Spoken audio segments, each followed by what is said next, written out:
Iran संकट का असर कब तक आपकी रसोई पर पड़ेगा? यदि आप इस प्रश्न का उत्तर खोज रहे हैं तो बता दें कि भारत सरकार ने एलपीजी सिलेंडर की बुकिंग और सप्लाई को लेकर एक बड़ा ऐलान किया है। सरकार ने गैस उत्पादन बढ़ाकर सप्लाई को स्थिर कर दिया है और बुकिंग की समय सीमा भी बढ़ा दी है। साथ ही समुद्री रास्तों से आ रहे तेल के जहाजों की सुरक्षा और ग्रामीण रोजगार यानी कि मनरेगा को लेकर भी पुख्ता आश्वासन दिया गया है। चलिए आपको विस्तार से इस वीडियो में बताते हैं। नमस्कार, मैं हूं आकांक्षा और आप देख रहे हैं न्यूज़ 18 का डिजिटल प्लेटफॉर्म। आजकल जब भी हम टीवी खोलते हैं या सोशल मीडिया देखते हैं तो बस युद्ध और तनाव की खबरें ही नजर आती हैं। खासकर मिडिल ईस्ट में जो हालात बने हुए हैं उन्हें देखकर हर आम आदमी के मन में एक ही डर था कि क्या पेट्रोल, डीजल और रसोई गैस महंगी हो जाएगी।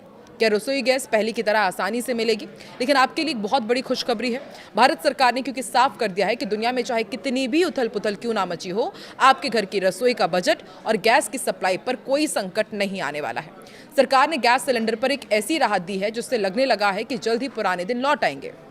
दरअसल दिल्ली में हुई एक हाई लेवल मीटिंग में पेट्रोलियम और नेचुरल गैस मंत्रालय की सेक्रेटरी सुजाता शर्मा ने देशवासियों को एक बड़ा भरोसा दिया है। उन्होंने बताया कि सरकार ने डोमेस्टिक एलपीजी के प्रोडक्शन को काफी ज्यादा बढ़ा दिया है ताकि बाहरी देशों के संकट का असर भारत के आम आदमी की जेब पर ना पड़े। सबसे अच्छी बात यह है कि गैस बुकिंग की डेडलाइन को भी बढ़ा दिया गया है। आप यदि शहर में रहते हो या फिर गाँव में, अब आपको बुकिंग के लिए भागदौड़ करने की जरूरत नहीं है। सरकार का कहना है कि देश के किसी भी कोने में किसी भी गैस एजेंसी के पास स्टॉक की कोई कमी नहीं है और सप्लाई बिल्कुल स्टेबल है।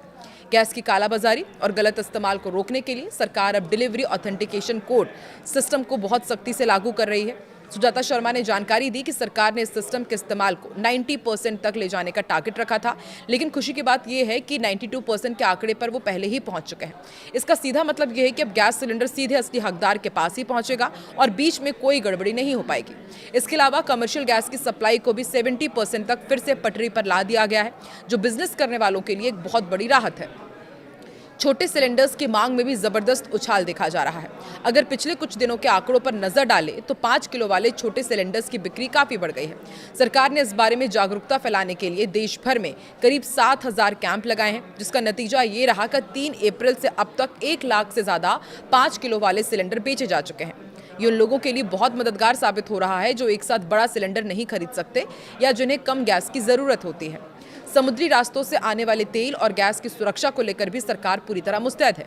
शिपिंग मंत्रालय के डायरेक्टर मनदीप सिंह रंधावा ने एक बड़ा अपडेट दिया और बताया कि भारत का जहाज देश गरिमा जो 97,000 मीट्रिक टन कच्चा तेल लेकर आ रहा है, बिल्कुल सुरक्षित है।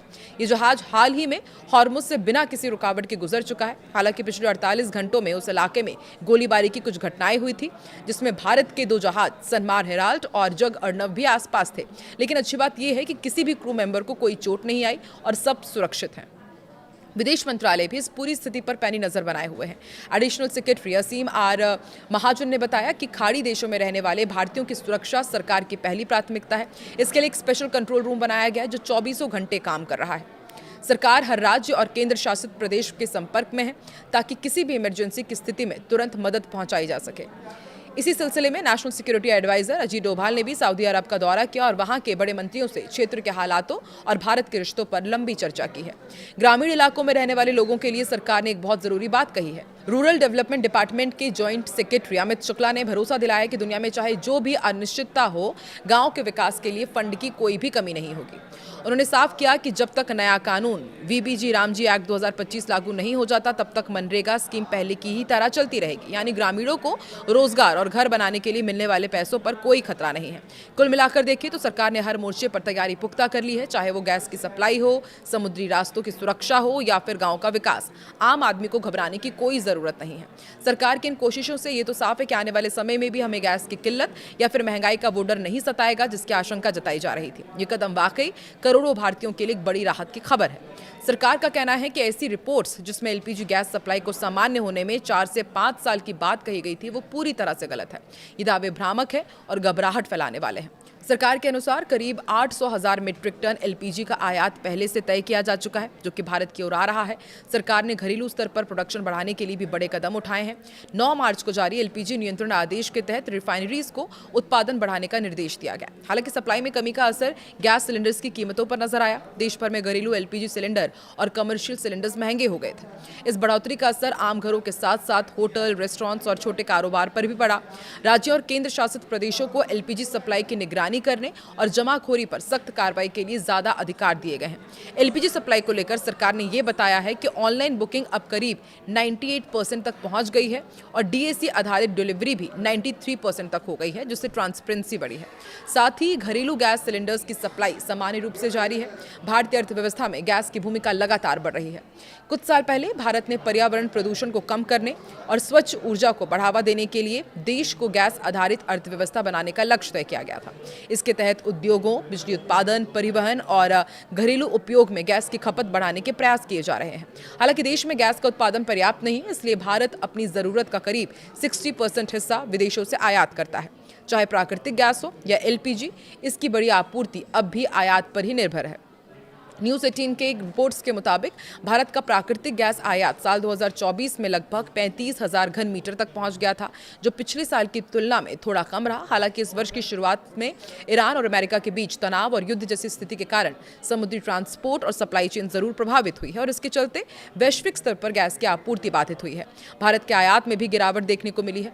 भारत अपनी अधिकांश प्राकृतिक गैस कतर, संयुक्त अरब अमीरात और संयुक्त राज्य अमेरिका जैसे देशों से आयात करता है। कतर स्थित बड़े संयंत्र के बंद हो जाने से गैस की जो कमी पैदा हुई है, उसे पूरा करने के लिए भारत अब वैश्विक बाजार में आई कीमतों में गिरावट का फायदा उठा रहा है। इसी के साथ देश अन्य आपूर्ति स्रोतों से नए सौदों पर भी विचार कर रहा है, ताकि मांग और आपूर्ति के बीच संतुलन बना रहे। कुल मिलाकर युद्ध और वैश्विक संकटों के कारण गैस की आपूर्ति पर असर पड़ा है, लेकिन हाल ही में कीमतों में आई गिरावट से भारत को कुछ समय के लिए राहत जरूर मिली है। ऐसे में भारत को इस अवसर का सही उपयोग करना चाहिए और भविष्य में स्थिर तथा सुरक्षित गैस आपूर्ति सुनिश्चित करने के लिए लॉन्ग टर्म योजनाएं बनानी चाहिए। आपको क्या लगता है, आने वाले दिनों में क्या गैस आपूर्ति इसी तरह से सुगमता के साथ आगे बढ़ती रहेगी और आपके शहर में गैस की सप्लाई किस तरीके से हो रही है, वो भी आप कमेंट करके जरूर बताएं।